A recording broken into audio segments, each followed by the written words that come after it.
Hi everybody. I want to have a little discussion about stress. I want to talk about what it is, how it affects us, and what we can do to help moderate it. So before I begin, let me ask you a couple questions. Do you ever feel irritated by small things or little interruptions? Are you impatient or restless? How about difficulty sleeping? You agitated in the evenings? Do you snap around people? What about this one? This one's a good one for me. Do you use sarcastic language a lot? Yeah, that's me too. So these are responses to stress. Stress is how we respond when our needs are not met. In caveman times, Paleolithic times, we would experience stress once or twice a day. In modern day society, we experience it 8 to 15 times a day. And a buildup of stress inhibits the natural flow of energy and information. It impacts the clarity and efficiency of our mind and the balance of our lives. So, okay, those are the bad things. The good things, the good news is that meditating or mastering your awareness can put you back in control of your reality and how you perceive a stressful situation. We need to be mindful of stress because it can lead to imbalances. It can impact our immune system. It can lead to depression, anxiety, and ultimately death. So, modern science describes stress as anything that disturbs us physically, emotionally, or psychologically.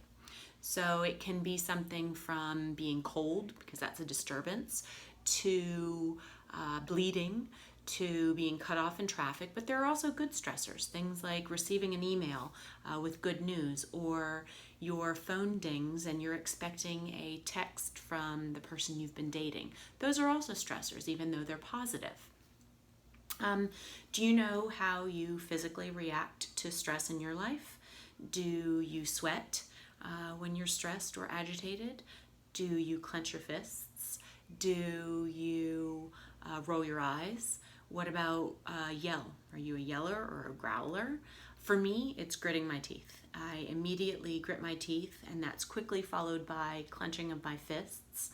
Then I raise my voice, and then I scorch the earth and everyone around it. Meditation has helped. I don't do that as much as I used to, if at all anymore, because I can stop that pattern. Our bodies are hardwired to respond to stress in one of two ways, either aggressively or passively. And this is known as the fight or flight reflex, that response. It is a self-preservation reflex that explains what happens to our body when our most primal brain functions perceive a threat to our physical body.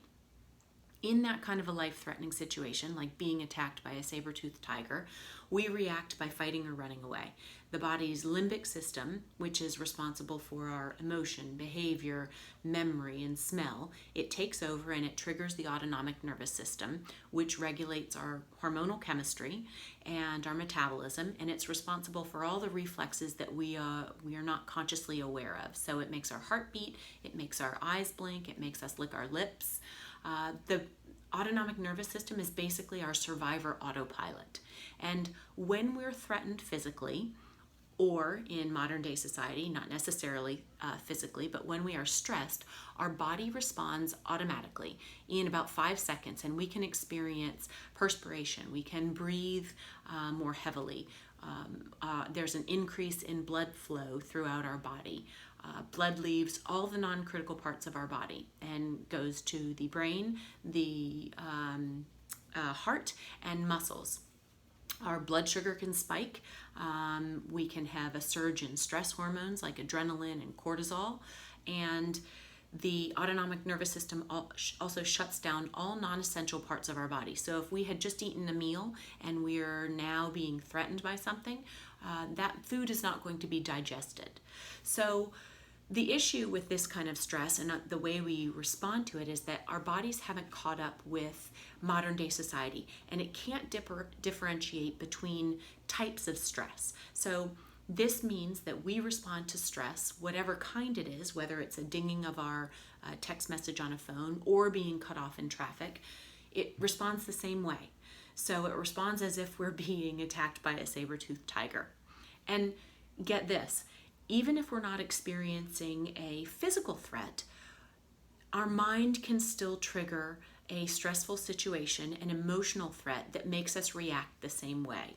And that's problematic because we all overthink things, we all ruminate about past experiences or bad decisions or future decisions that need to be made. The key to all of this is meditation. Meditation is the antidote to all of this stress.